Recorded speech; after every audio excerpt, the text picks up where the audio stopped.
right, so we have an exclusive report here from Reuters about the Xbox Activision Blizzard merger, and it has to do with licensing out Call of Duty or divestiture of Call of Duty, which is one of the main things from the European Commission stuff that we saw last week, where Brad Smith had come out and said that it doesn't make any sense. They aren't going to sell off Call of Duty in order to get this deal passed and approved. And then they went on and talked about all of the remedies that they are going to be making with those 10-year deals with Nintendo and with Nvidia GeForce Now, showing that they are going to be able to reach 150 million more devices with Call of Duty by putting it into these services, putting it onto these platforms. And then they showed off the contract. Well, he had it in an envelope, but he held it out and said, we're ready to sign a 10-year deal with Sony whenever they are ready to sit down. We'll bring Microsoft forward, we'll bring the pen, we'll make changes to this thing. And it seems like all of this stuff that Microsoft proposed to the European Commission has likely reduced their fear for anti-competitiveness and reduced their thoughts that Call of Duty is going to be able to be used to foreclose the competition. As we have this report here now saying that Microsoft's licensing offer likely satisfies the EU on Activision, sources say. So we'll go through this article.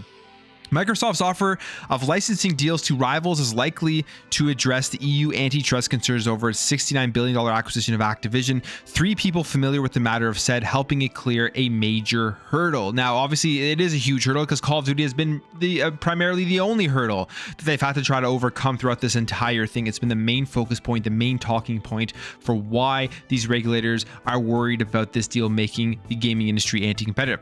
It says Microsoft announced the Activision bid in January last year, its biggest ever to take on the leader Tencent and Sony in the booming video gaming market and to venture into the metaverse, which is a virtual online world where people can work, play, and socialize. The European Commission, which is scheduled to decide on the deal by April 25th. Now, this date here has been pushed back.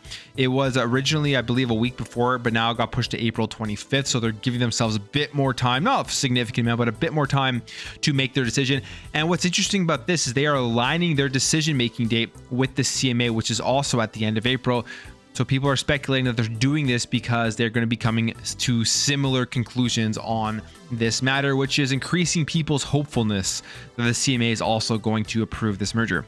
Continues here and says they are not expected to demand that Microsoft sell assets to win its approval. Microsoft President Brad Smith last month said the US software group was ready to offer rival licensing deals to address antitrust concerns, but it would not sell Activision's lucrative Call of Duty franchise. Now, they obviously want this deal. They want the entirety of it, but giving up Call of Duty to get this thing to go through probably doesn't make an overall sense to them, because they've also said that their main focus is on mobile, but then they would also have to give up Call of Duty Mobile, which is just a massive thing to reach more mobile devices. So they obviously want the Call of Duty IP, and it is a deal breaker, I would assume, for Microsoft. If they can't get the Call of Duty IP, they may just part ways and take that money and spend it somewhere else. That would be my assumption on this entire thing, which is why it's not realistic for them to sell Call of Duty, and it looks like that isn't going to have to be a problem that they're going to have to deal with. Smith said it was not feasible or realistic to think that one game or one slice of Activision can be carved out and separated from the rest. The EU competition enforcer declined to comment on what he had said. Microsoft said it was committed to offering effective and easily enforceable solutions that address the European Commission's concerns. So they've already made tons of remedies with the 10-year deals, and they're willing to go further and make more remedies. And Microsoft specifically says our commitment to grant long-term 100% equal access to Call of Duty to Sony, Steam, Nvidia, and others preserve the deal's benefits to gamers and developers and increases competition in the market. And we also heard Phil Spencer come out with his interview with the Xbox On channel and basically said the exact same thing that they've been saying forever, that their intention for Call of Duty is to provide the exact same experience across every single platform that it is on. And you would have to take his word for it, and you would have to believe Microsoft based off of the previous things that they have done with the Bethesda purchases, with the legacy titles that are the same no matter where you're playing it, the same content, all of that type of stuff. Minecraft, you're getting equal access whether you're playing it on the Switch, whether you're playing it on the PlayStation, PC, Xbox, even Minecraft Dungeons, which you could argue is a brand new game. Yes, it's using the same IP, just like Elder Scrolls 6 is going to be using the same IP as Elder Scrolls, but it's a brand new game. But they still released it on PlayStation, on Nintendo Switch, and the upcoming Minecraft Legends, they're also releasing it on those platforms. So they have been true to their word when it comes to this stuff, and I don't see for any reason why they wouldn't be true to their word with Call of Duty, which for gamers is a great thing. You're going to be able to play with gamers on the Nintendo Switch, which they haven't had Call of Duty since Call of Duty Ghosts on the Wii U, and people are wondering, how are they going to get Call of Duty on the Switch?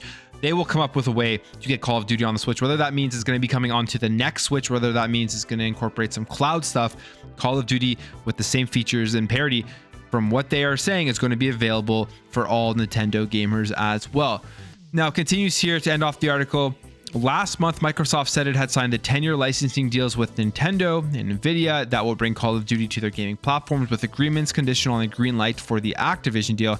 And the deal faces regulatory headwinds in Britain, where the UK competition agency has suggested that Microsoft divest Call of Duty to address its concerns, while the US Federal Trade Commission has asked the judge to block the deal. So those are the other two main ones, CMA and the FTC, which we're still waiting, but the EU looks like they are lining up their decision to make it at the same time as the CMA. And when it comes to the CMA, in terms of remedies, in terms of changes that Microsoft is willing to make, we have this article here from B&M Bloomberg about the deal, and it says Microsoft also said it's willing to pay a third-party monitor to oversee their compliance, a measure designed to relieve the CMA from having to devote resources to make sure the tech giant follows through on its promises.